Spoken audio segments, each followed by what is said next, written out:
رسول اللہ صلی اللہ علیہ وآلہ وسلم نے یہاں تک امت کو کہا کہ شادی کیا کرو، عیسائی نہ بنو۔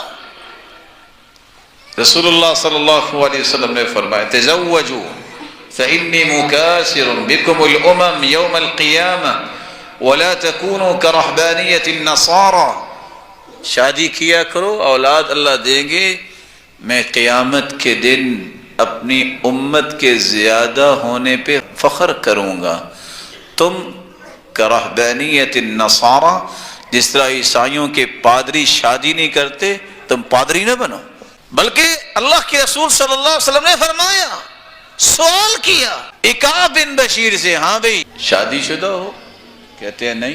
کہتے ہیں مال ہے؟ کہتے ہیں ہاں۔ فرمایا اذن انت من اخوان الشیاطین، پھر تو تم شیطان کے بھائی ہوئے نا۔ اب الشیطان تمرسو، شیطان کے چیلا بننا چاہتے ہو؟ وَإِن كَانَ فِيهِ مَا فِي سَنَدِهِ عِنْدَ الْبَعْضِ، رسول اللہ صلی اللہ علیہ وسلم کی سنت ہے نکاح کرنا، شادی کرنا۔